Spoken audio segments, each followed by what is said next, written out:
Now, as we step into the depths of ancient Rome, allow yourself to slow down. In this world, where gods dwell within every stone, within every rustle of leaves, lies a wisdom and strength that has inspired human hearts for centuries.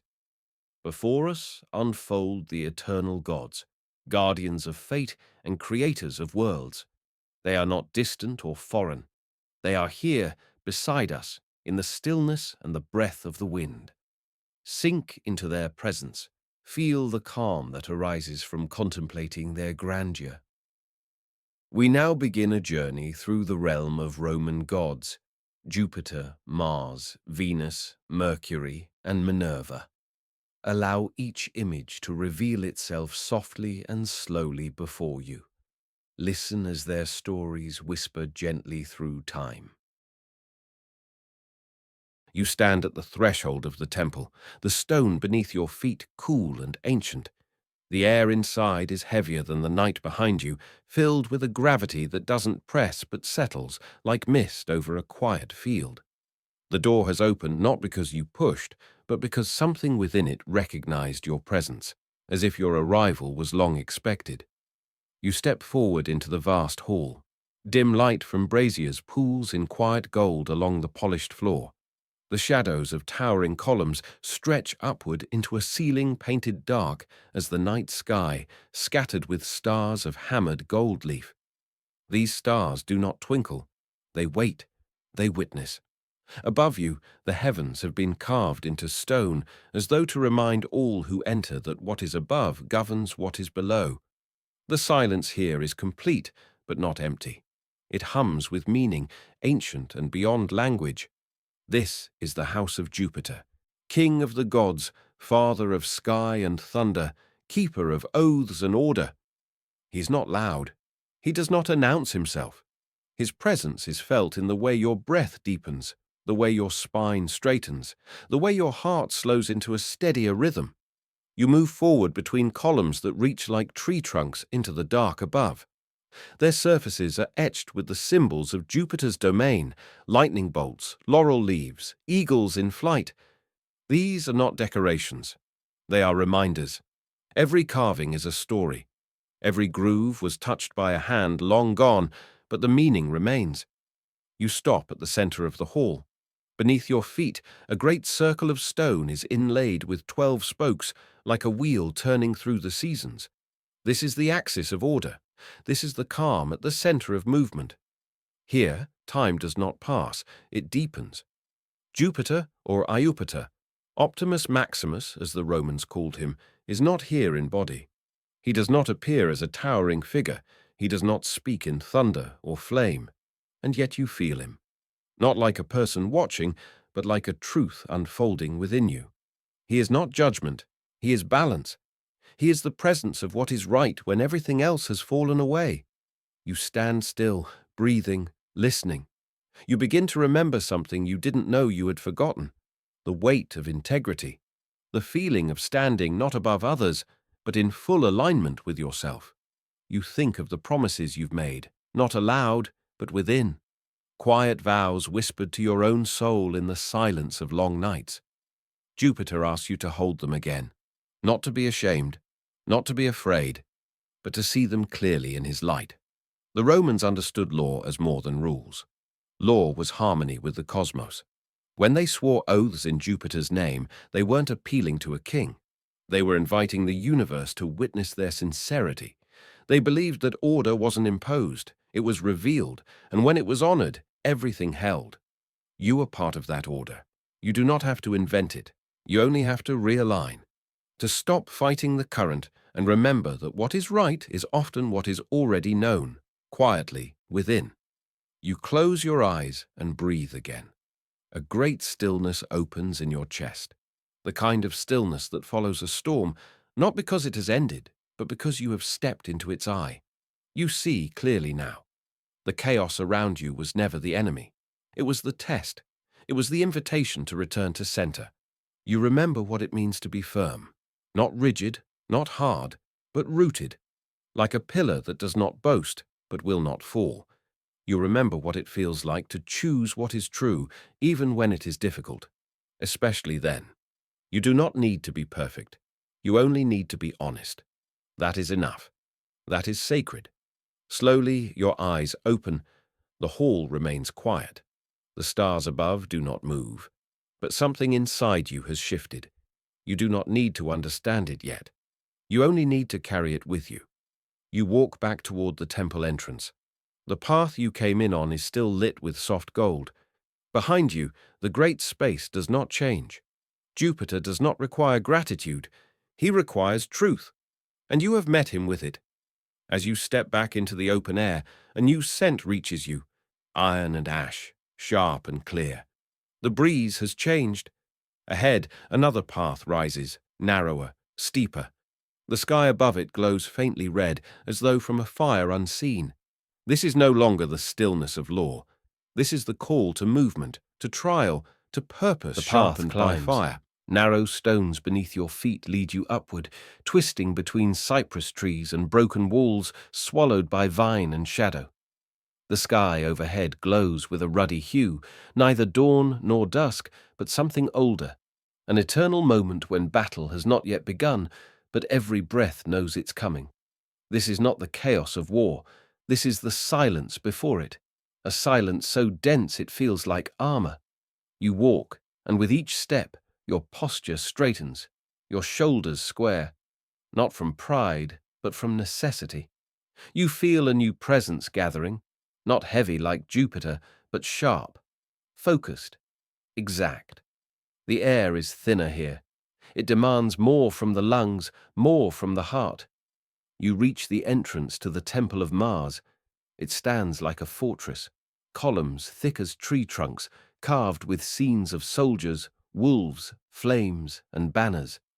A pair of bronze doors, scarred with age and war, stand slightly ajar. You step through without knocking.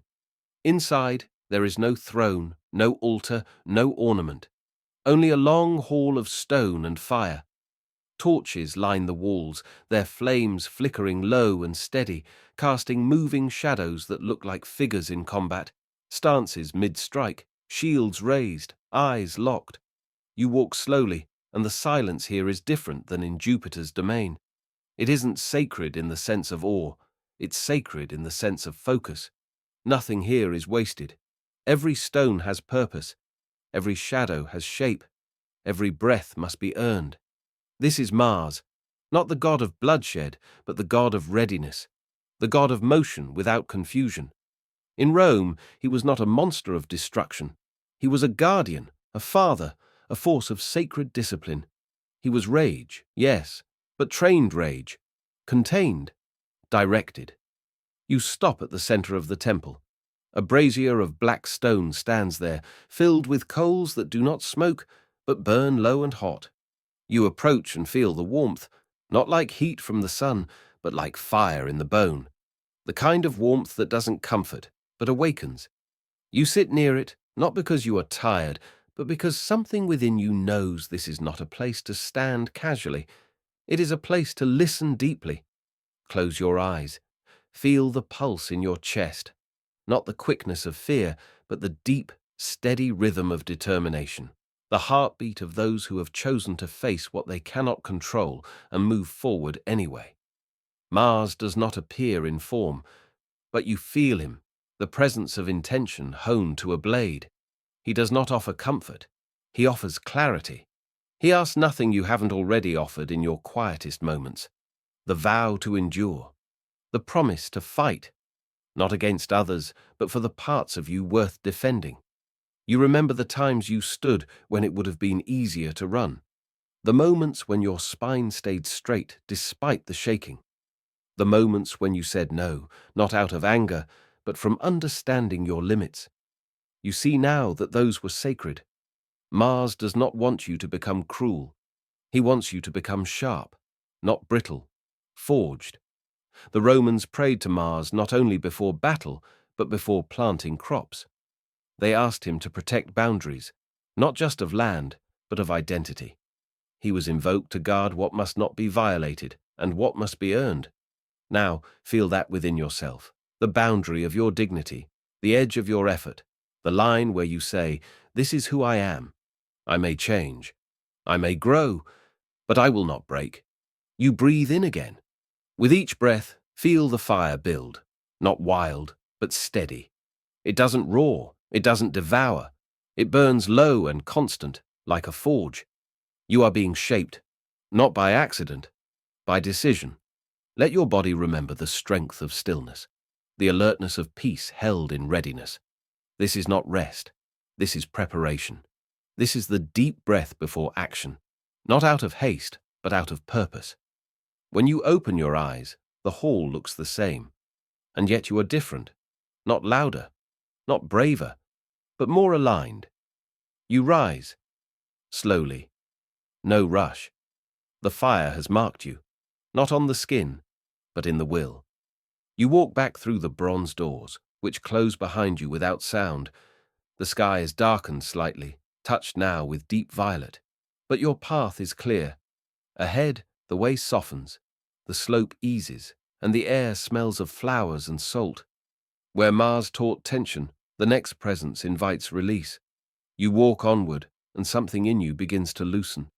The temple of Venus is near, and already her presence is unfolding in the curve of the path, in the breath that catches, in the quiet promise that there is more than strength.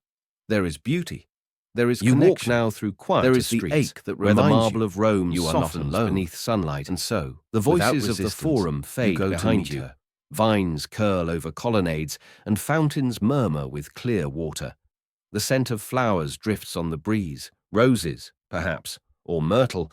You're entering a different kind of space, one not ruled by thunder or discipline, but by presence, by grace.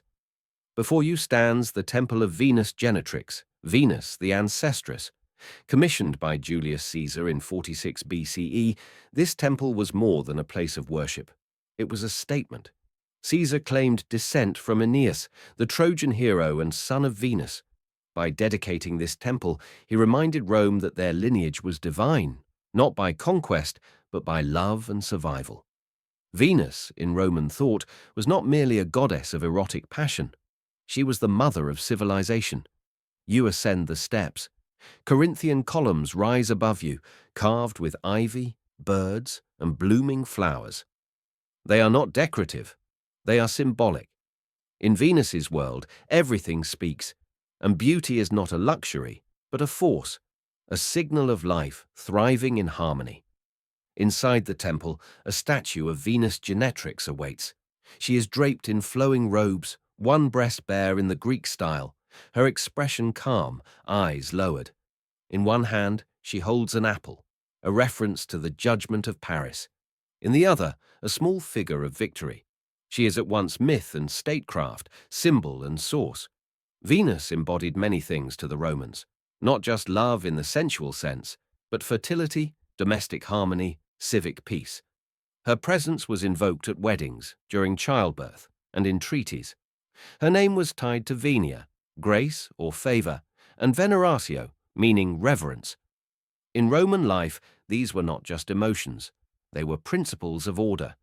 You sit for a moment within the open cellar. Light falls through the spaces between the columns. You recall that Roman religion did not seek ecstatic union with the divine, but alignment with it. Venus's favor was not begged, it was cultivated, through rituals of beauty, through acts of care, through civic generosity. The philosopher Lucretius, in his great poem De Rerum Natura, invoked Venus in his opening lines, not as a goddess of seduction, but as the mother of all life. To him, she was the softening force that tempers Mars, that brings peace among men and nature. She is what draws atoms together to create form, motion, and feeling. In this vision, Venus is not opposed to reason. She is its complement, the emotion that makes reason worth pursuing.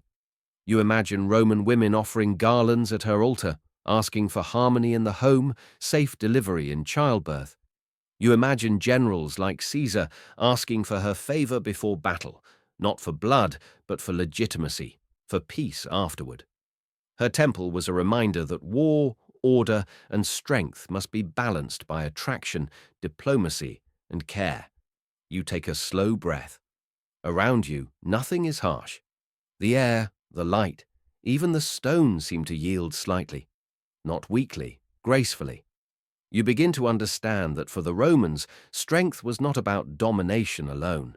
It was also about cohesion, the power to bind people, to sustain life, to make memory tender.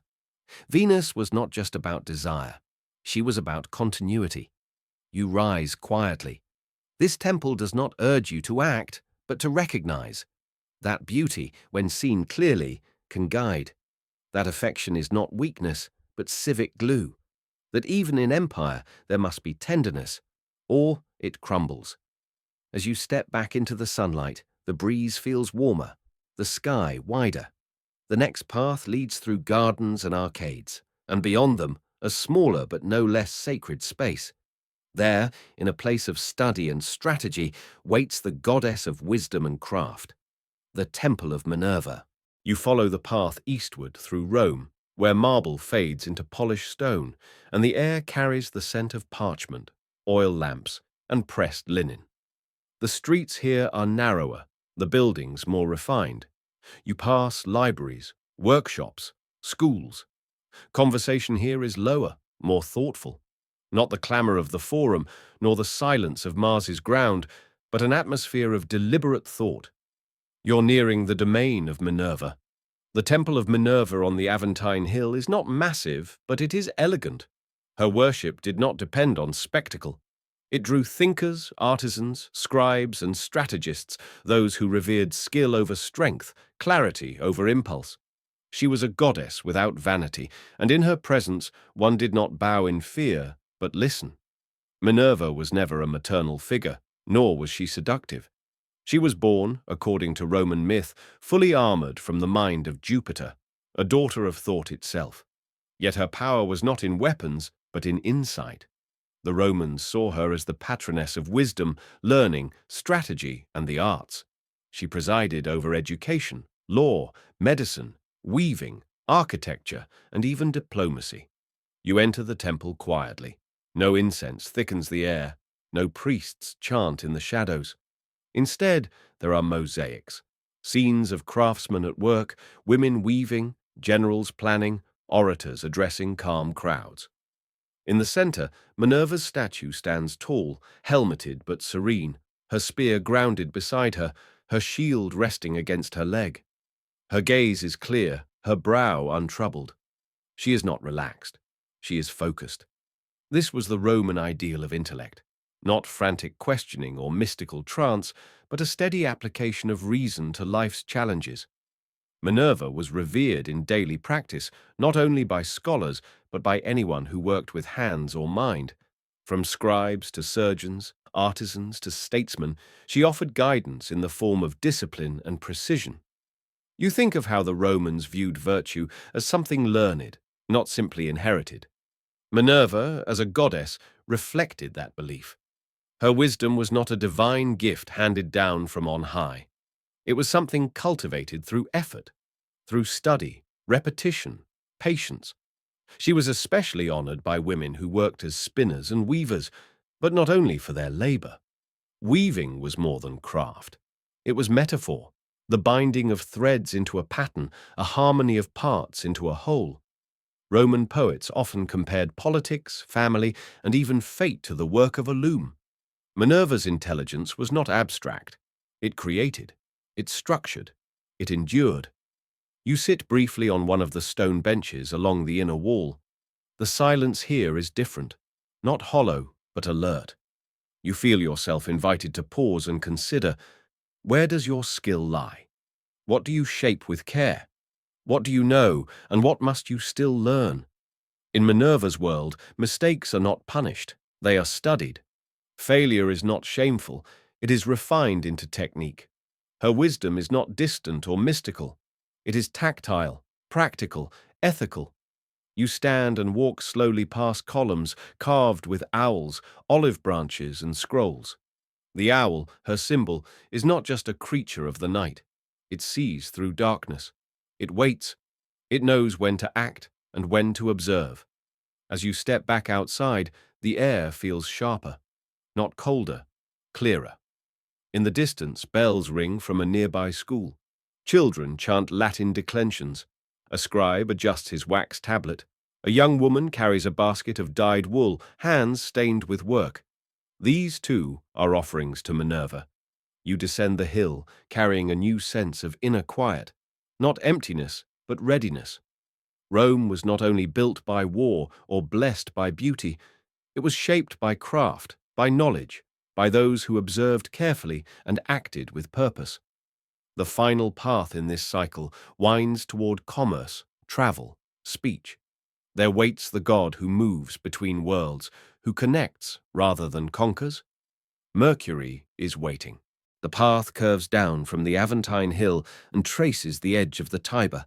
The river murmurs beside you, ceaseless in its flow, neither still nor hurried, just constant.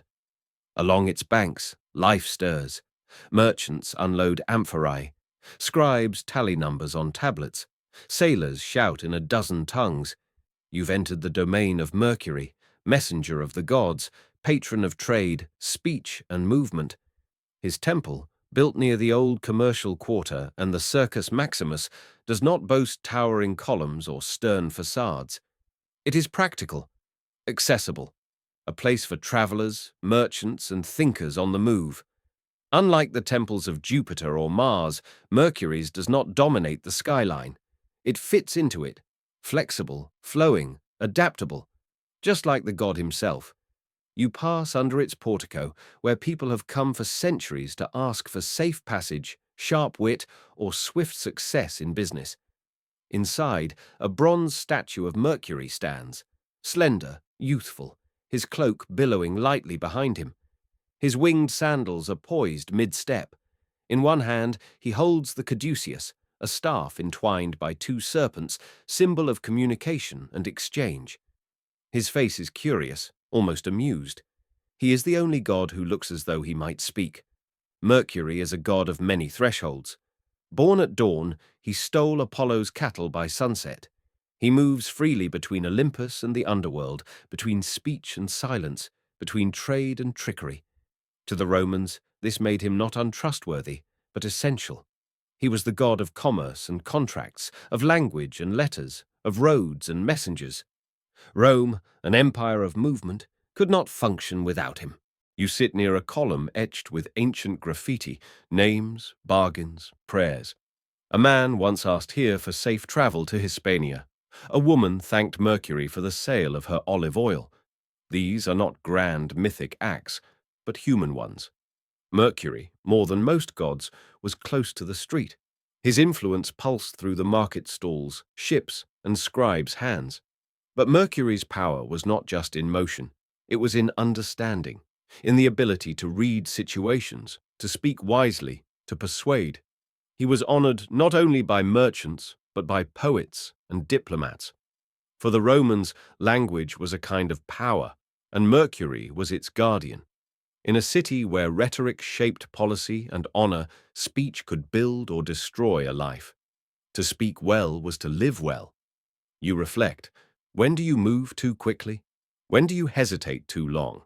What must you learn to say more clearly, or keep to yourself? Mercury offers no commandments. He offers tools, the staff, the wings, the word. In Roman military camps, Mercury was invoked for swift communication between commanders. In distant provinces, traders offered him coins and salt before crossing dangerous roads. He was present in contracts and correspondence, in every ship's mast and every letter sealed with wax. He linked people, not through blood or conquest, but through understanding. You rise and walk to the temple's open edge, where the view spills over the bustling quarter below. Rome is never still. But neither is Mercury. His domain is not one of rest, but of flow, commerce, dialogue, travel, and trust. You descend back into the city, passing between sellers and scribes, the living echo of Mercury's movement. Your path is returning to the center now, toward the towering presence that governs them all. The air shifts again.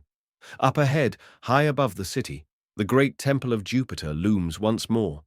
You are not returning to him in repetition, but in culmination. Now you do not approach Jupiter as a stranger. You return as one who has seen what lies beneath his rule: war, beauty, wisdom, motion, and now seeks their unity. You climb again. You return now to the Capitoline Hill, retracing the stone steps you once climbed in awe. But something has shifted. The climb is not heavier, only deeper. The air is the same, yet it feels charged. Before, you approached the temple of Jupiter Optimus Maximus as a visitor. Now, you return as a student, having walked the avenues of Roman divinity and seen the facets of power, beauty, strategy, and motion. The great temple rises before you, unchanged. It does not need to change. Its strength is in its stability. Once the most important religious site in ancient Rome, this temple stood as the spiritual heart of the empire. Dedicated to Jupiter, but also housing shrines to Juno and Minerva, together forming the Capitoline Triad, this was the core of Roman religious and civic identity. Not mystical ecstasy, but order, structure, continuity. You step once again into its vast interior. The light here feels different than in the temples of Venus or Minerva. It is solemn, high, almost judicial. You walk toward the towering figure of Jupiter, seated with thunderbolt in hand and eagle by his side. He is not angry. He does not need to be. He is authority made visible, the law not merely enforced, but personified. To the Romans, Jupiter was not merely the sky god. He was the guarantor of oaths, the upholder of contracts, the divine eye that watched over Senate deliberations and military triumphs. His temple was where victorious generals came to give thanks, where treaties were ratified, where civic life and the will of the gods converged. You think now of the gods you've met on this journey. Mars gave you the strength to endure. Venus, the love that binds. Minerva, the wisdom to choose well. Mercury, the voice and movement to act. Jupiter is not above them. He contains them. He balances them. His presence offers not command, but integration. You sit at the far edge of the hall beneath a frieze depicting a triumphal procession. Roman history is carved into the stone, victories, speeches, temples raised and raised. But even amid these feats of strength and vision, there is always the idea that none of them endure without justice, without divine order. That was Jupiter's domain. The word religio in Latin does not mean blind faith. It implies binding, a structured connection between mortals and the divine. Jupiter was the bond itself. He was not easily pleased, but when honored properly, he was the guarantee that life, despite its storms, made sense.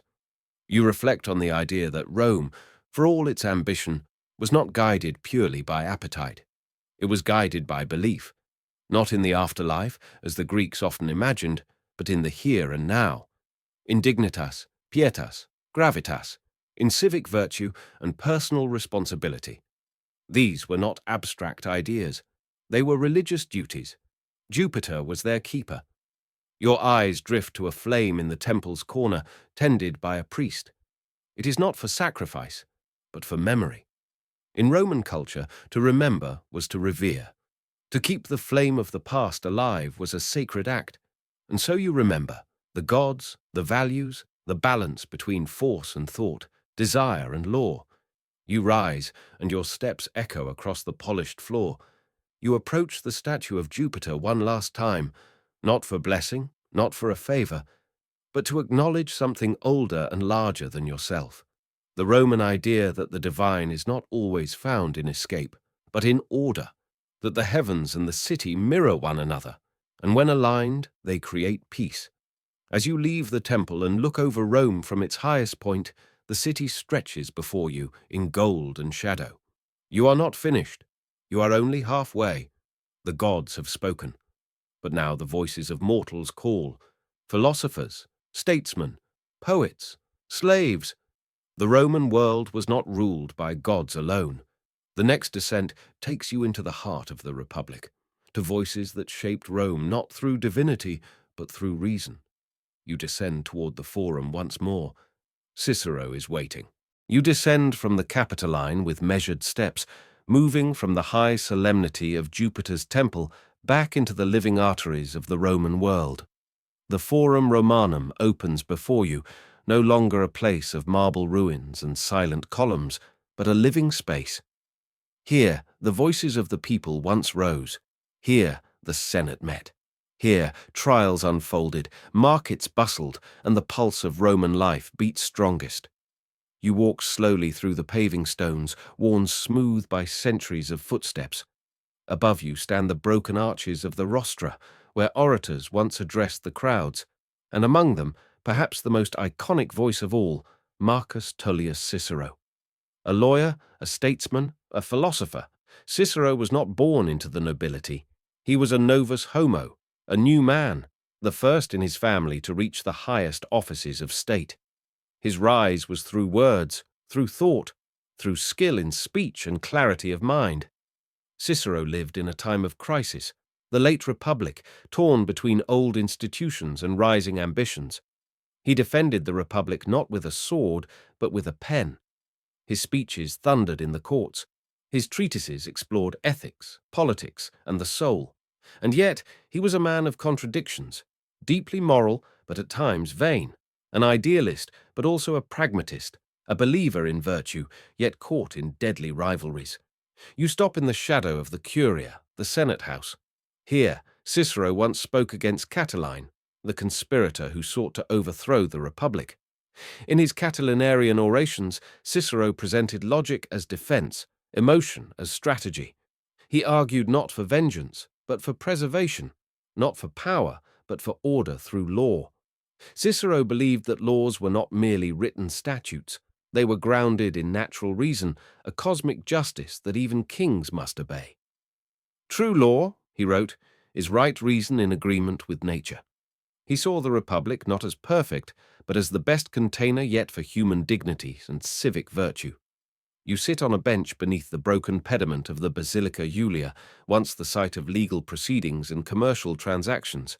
You imagine Cicero standing before a judge, not shouting, but guiding. His voice was calm, trained, surgical. For him, rhetoric was not manipulation. It was a moral craft. But Cicero was more than just a lawyer or politician.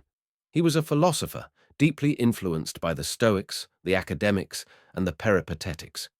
He adapted Greek thought into Latin, giving Rome its philosophical vocabulary. In his work De Officiis, On Duties, he asked what was right, what was useful, and what was honorable, and how to reconcile them. His letters reveal a more vulnerable man, anxious, exiled, returning in triumph, then crushed again. In the end, his commitment to the Republic cost him his life. After opposing Mark Antony, he was declared an enemy of the state. His hands and head were nailed to the rostra, the very place where he had once defended liberty. You look up at the speaker's platform. The stones are worn, the audience long gone, but something remains. A presence, not of Cicero himself, but of civic speech, of the belief that ideas matter, that arguments shape destiny. You breathe in slowly. This was Rome at its highest, not in conquest, but in debate, not in empire, but in shared law. The gods demanded ritual, Cicero demanded reason, and yet both sought order, both feared chaos. As the light fades over the forum, you realize that your path now bends from civic life to the inward one. The next voice is not a senator nor a lawyer, but a man who once walked these same stones as a slave, who later became a philosopher whose words echoed across centuries. You leave the grandeur of the forum behind. The sound of lawgivers and orators fades into memory. The city narrows here, its stones less polished, the buildings more modest.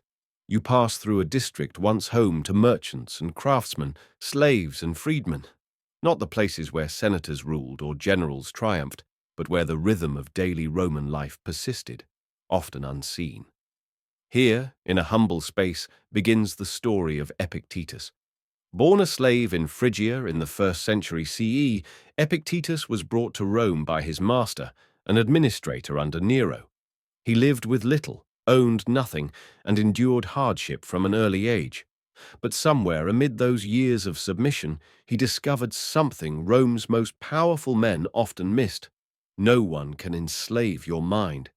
You imagine him now, quiet, sharp-eyed, walking these same alleys in thought. He was not a man of force or wealth, nor even of eloquence like Cicero. His strength was inward. He studied under the Stoic philosopher Musonius Rufus and later earned his freedom. And in time he became a teacher of Stoic philosophy, not in lecture halls, but in simple rooms among students of every class. Epictetus taught that while we cannot control what happens to us, sickness, exile, insult, even death, we can always control how we respond. This, he said, is true freedom, not immunity from pain, but independence from panic. He wrote almost nothing himself.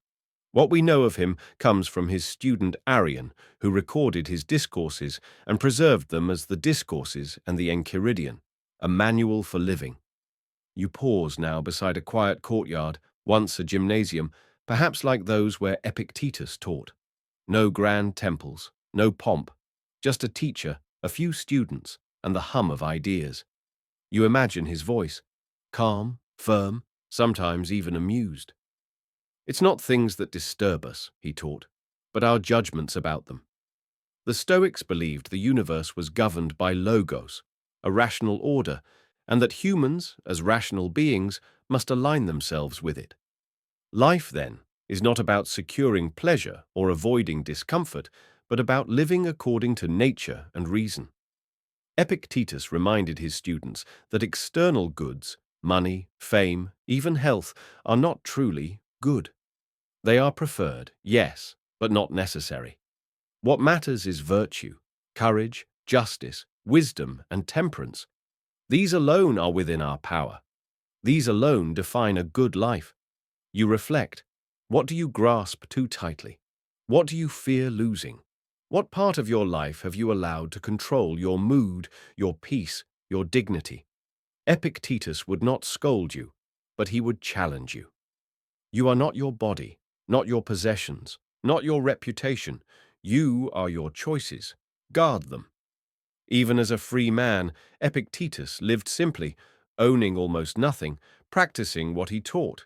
He was exiled from Rome during the reign of Domitian, like many philosophers, and settled in Nicopolis, in Greece, where he taught until the end of his life.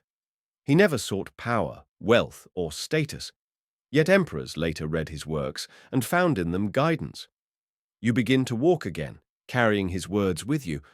Rome was a world of movement and ambition, of law and empire, but it was also a place where some turned inward, and from that place of stillness they shaped minds for generations. As the street opens up, you approach a statue of Marcus Aurelius, the philosopher-emperor, seated calmly on horseback. He too studied Epictetus and wrote down his reflections in lonely moments between battles and court duties. You now leave the modest world of the teacher and enter the guarded thoughts of the ruler. Marcus Aurelius waits. Even as emperor, Marcus Aurelius accepted that some things could never be controlled: public opinion, the rise and fall of fortune, the fate of his children. He lost many of them to illness. He governed through grief, through fatigue, and still he returned to the page, writing again and again about the inner citadel, the place inside no one can invade. You reflect, if an emperor can feel doubt and still choose virtue, why not you? If power cannot shield from suffering, perhaps character is our true refuge. You look up one last time. The bronze hand of Marcus extends not in command, but as if reaching to say, "This is what calm looks like. This is what strength without cruelty looks like."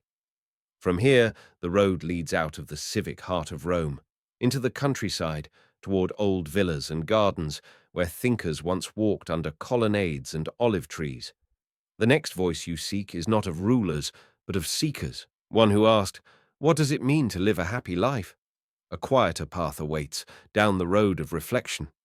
Seneca waits. The streets open into a wider plaza now, more formal, more imperial.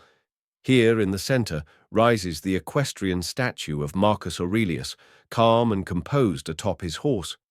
You walk toward it slowly, not because the figure demands reverence, but because it doesn't. This is no triumphal posture, no spear raised, no enemy beneath his feet. His hand is outstretched in peace. And yet, this man ruled the Roman Empire at its height. Marcus Aurelius, emperor from 161 to 180 CE, was the most powerful man in the known world. And yet, he wrote night after night, in tents and palaces, not about conquest or celebration, but about how to be good. You imagine him now, not in the splendor of the forum, but in the cold quiet of a military camp in Germania. Candle flickering, a wax tablet before him. Outside, the wind howls. Inside, he writes, "You have power over your mind, not outside events. Realize this, and you will find strength." His writings, collected in what we now call the Meditations, were never intended for public eyes. They were a private dialogue with himself, notes on endurance, reminders of humility, brief meditations on mortality, justice, discipline. It is not a book of doctrine, it is a record of struggle, of a man trying to live rightly under immense pressure. You walk slowly around the base of the statue. The horse is muscular, alert. Marcus sits without armor, without theatrical gesture. This was a Stoic ruler, perhaps the Stoic ruler, who did not seek control over others for its own sake, but saw power as a temporary stewardship granted by fate and revoked by time. He ruled in an age of war, plague, and political instability, and through it all he sought to be, not perfect, but principled. He saw that the emperor's robes did not protect a man from fear, nor did a crown silence doubt. Philosophy, not ceremony, was his guide. He wrote, "Waste no more time arguing what a good man should be. Be one." You pause and take that in. The Roman world had long revered heroes and generals, but Marcus brought the soul of Epictetus into the purple of the emperor. He knew well that life was short and full of demands. He reminded himself to act without complaint, to speak with integrity, to greet hardship without drama. His philosophy was not abstraction, it was practice. You leave the clamor of the imperial city behind. The stone gives way to dirt roads. Cypress trees line the path. The air feels lighter here, touched with the scent of pine and the soft hush of distant fields.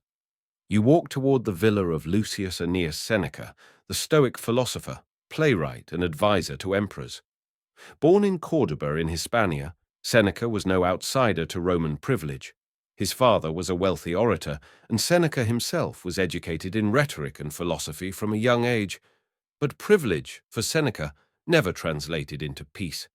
His life was a paradox, at once deeply entangled in the machinery of Roman power, and yet ceaselessly writing about simplicity, virtue, and the liberation of the soul. You picture him now in his study, thin, aging, and introspective. His health was fragile, his ambition sharp, his conscience restless. He served under Emperor Nero, first as tutor, later as advisor. Under his guidance, the early years of Nero's rule were marked by moderation. But as Nero's tyranny grew, Seneca found himself caught between survival and integrity. Eventually, accused of conspiracy, he was ordered to take his own life. You pause near a low stone wall where wild herbs grow untended. It was in places like this, away from the Senate and palace, that Seneca composed his most enduring works, the letters to Lucilius, written late in life. These letters, personal and meditative, are his lasting gift, thoughts on anger, death, wealth, adversity, and the pursuit of wisdom. He writes not as a preacher, but as a man talking to himself, and by extension, to you. It is not that we have a short time to live, but that we waste much of it. Seneca's Stoicism was not cold detachment. He was not blind to human emotion, he simply believed it must be mastered. Anger, in particular, was a frequent subject of his warnings. He saw it not as strength, but as sickness, a fire that burns everything in its path. You ask what is the proper limit to a person's wealth. First, having what is essential, and second, having what is enough. He was wealthy himself, criticized often for it. And yet, he urged detachment. He acknowledged the contradiction and wrestled with it. His life was not a model of serenity, but a testament to the struggle of living ethically in a compromised world. You continue down the garden path, beside trimmed hedges and groves of olive trees. Seneca believed that philosophy should not be confined to lectures or debates, but infused into daily life, into how you eat, speak, spend, and suffer. For him, every challenge was an invitation to grow stronger in character. Difficulties strengthen the mind, as labor does the body. But his writings are not only about strength, they're about time, about mortality, about the urgency of using each day well. For Seneca, death was not a distant fear, it was the constant teacher. Let us prepare our minds as if we had come to the very end of life. Let us postpone nothing. His final moment was stoic to the core.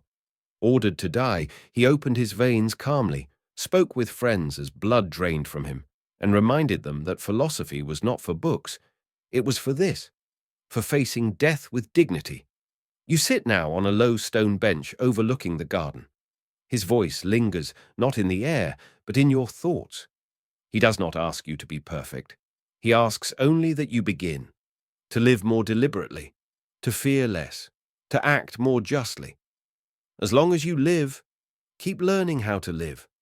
From here, the journey leads not to men of politics or power, but to those who walked even further inward, into questions of nature, existence, and the limits of knowledge itself. You rise again, turning from the domestic calm of Seneca's world toward a different terrain, where clarity gives way to paradox and logic is tested at its edge. Lucretius waits. The road now stretches beyond the cultivated edge of the Roman world into lands more open, less shaped by human hands. You walk beneath a wide sky. The wind touches your face without urgency. There are no monuments here, only space, and within that space, thought.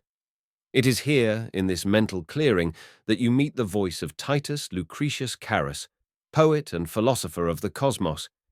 He did not build temples or lead armies. He did not argue in the Senate or tutor emperors. He wrote a single massive work, De Rerum Natura, on the nature of things, and in it he offered a universe without gods who watch or punish, without divine anger, without fear. You sit for a moment beneath a tree, the branches stirring above. Lucretius whispers not about politics or duty, but about atoms, infinite, indivisible particles moving eternally through the void. This was Epicurean philosophy, shaped by Epicurus of Athens, but given poetic fire by Lucretius. All things are made of invisible particles, ever in motion.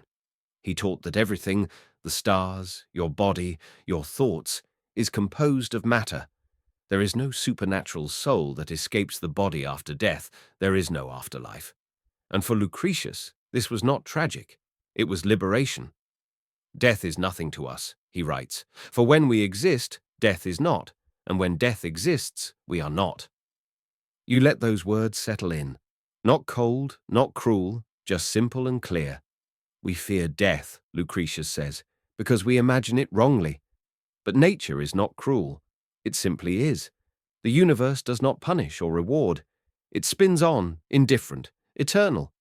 And yet from this vast, impersonal truth, Lucretius draws out a profoundly human conclusion. Live well while you live. Seek pleasure, yes, but not indulgence.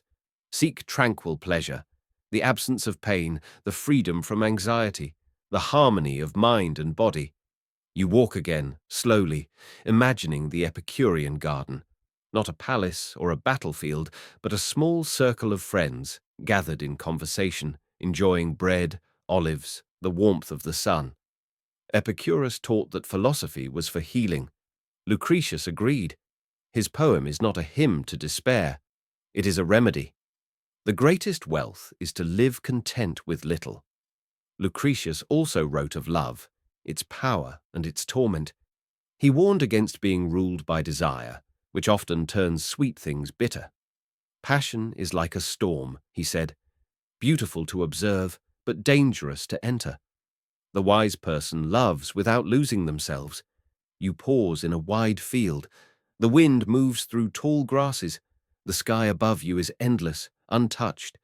This is the world Lucretius cherished, not one of priests and rituals, but of stars, trees, animals, bodies. Everything a part of nature, everything following the same simple rules. And here, the gods? He did not deny them. He imagined them existing far beyond our world, in a state of perfect calm, untouched by our prayers or sacrifices. The gods do not care, and that, Lucretius argued, is good. It frees us to live without fear, without guilt imposed by temples, without the shame of myth. You reflect now. What fears do you carry that are not yours? Which stories have been placed upon you? About fate, sin, judgment, that do not belong to reason or nature? Can you, as Lucretius urges, unlearn fear? The wind quiets. You feel for a moment like an atom, one speck in the great unfolding of matter and time. And yet you are conscious. You are able to think, to feel, to observe. That, Lucretius would say, is miracle enough. From this vision of matter and freedom, your path now leads you toward a place where the Republic's greatest thinkers once walked, not only to observe the world, but to ask, how should one live together with others? What is justice, friendship, the good life? The academy beckons. Cicero returns. The sun tilts lower as you walk back toward the echoes of marble columns and porticos. This time, your path returns not to emperors or poets, but to a man of law, rhetoric, and fragile virtue, Marcus Tullius Cicero. Orator, philosopher, consul, exile, and finally martyr of the collapsing republic. You step into the atrium of an imagined villa, its inner court shaded and still. A bust of Cicero looks down, lined, thoughtful, eyes carved with care. He was not a Stoic, not an Epicurean, not bound to one school. Yet he translated, reconciled, and reworked their teachings for the Roman world. He asked not just what was wise, but what was practical. Not just how to live, but how to live among others, in a republic, in service, with speech, with duty. Born in 106 BCE in Arpinum, not Roman nobility, but an outsider, Cicero rose by talent alone. His words were his weapon. His speeches could defend, accuse, sway, destroy. And yet, behind the performance was a restless thinker, one who sought to anchor Roman virtue in philosophical reason. He wrote tirelessly. On duties, on the republic, on the laws, on the ends of good and evil. He believed philosophy belonged not just to quiet gardens, but to the Senate, the courts, the streets. We are not born for ourselves alone, he wrote, but for the whole of humankind. You walk through colonnades where students once repeated his maxims. Cicero tried to adapt Greek thought to Roman life, merging Plato's justice, Aristotle's ethics, the Stoics' endurance. He was not always consistent, but he was always engaged. Where Lucretius sought distance from society, Cicero leaned in, believing the philosopher had duties to the world. He served as consul in 63 BCE, exposing the Catiline conspiracy to overthrow the Republic. His actions, bold, possibly extra-legal, made him a hero to some, a danger to others. He was later exiled, recalled, then exiled again by the shifting tides of Caesar, Pompey, and eventually Mark Antony. Through it all, he wrote, "While there's life, there's hope," he said. And also, the life of the dead is placed in the memory of the living. You now sit by a fountain, imagining him in his final years after Caesar's assassination, writing letters, pleading for the return of republican values. His Philippics against Antony were brilliant and fatal. In 43 BCE, he was executed. His head and hands were displayed in the forum, a warning from tyranny to eloquence. And yet, his ideas endured. Cicero believed that justice is natural, not a gift of power, that friendship is a virtue, not a transaction, that the ideal citizen is not the strongest, but the most reasonable and the most devoted to the common good. He wrote, "The good of the people is the greatest law." You think now, what does it mean to speak well? To live not in isolation, but in connection. Cicero believed we are bound together, by speech, by reason, by law. That freedom without virtue is ruin. That truth must be spoken, even when it costs everything. You rise and walk again. His voice lingers, elegant, mournful, resolute. You have passed through the courts of the gods, the gardens of nature, and the palaces of power. Now you carry with you the burden of conscience and the call to speak and live justly in a world that rarely rewards it. Ahead lies your final ascent, not toward any one figure, but toward the summit of philosophy itself. The view from above. The Stoic sage awaits. You walk now through the final grove. The road becomes narrower, the trees taller. The air is still. Here, far from the roar of Rome or the pulse of empire, there is no temple, no villa, no statue, only stone and sky. This is not a place, but a state of mind, a stillness earned through reflection, through effort, through the long and difficult work of self-mastery. You have arrived at the domain of the Stoic sage, not a real person, but an ideal, not a ruler or a priest, but a mirror. Imagine the sage now, seated on a worn bench beneath a laurel tree. Their eyes are calm, not empty, but composed. They have seen grief and pleasure, insult and praise, and they remain undisturbed, not because they are numb, but because they have understood what depends on them and what does not. The Stoic sage lives in accordance with nature, not the wild forest alone, but the nature of all things, of change, of impermanence, of reason. Their soul is in harmony with the way the universe works, accepting both fortune and misfortune as parts of the same whole. You sit nearby, watching. They do not speak in riddles or give commands. They offer no prophecy. They simply are, a living example. And so you remember the lessons? From Epictetus, the former slave, you learned that nothing is truly yours but your judgments, that freedom comes not from license, but from discipline. He said, "It's not what happens to you, but how you react to it that matters." From Seneca, the public man in private agony, you learned that philosophy must be lived. That time is the most precious thing. He wrote, "He who is brave is free." From Marcus Aurelius, the emperor and student, you learned that power cannot quiet the mind, that virtue must be practiced moment to moment. He asked, "What is your vocation?" To be a good person. The sage is the culmination of these voices, not perfect, but principled, not superhuman, but fully human. You reflect now. Why do we suffer over what we cannot change? Why do we flee from death when it is the natural end of life? Why do we fear insults when they cannot touch the soul? The sage knows pain will come. Loss is inevitable. But character, once built, is unshakable. What you fear, you often exaggerate. What you crave, you often misunderstand. What you flee, you carry within. You watch as the sage closes their eyes, not to escape, but to turn inward. That is the true temple. The inner citadel, as Marcus called it, a fortress built of clarity, courage, and calm.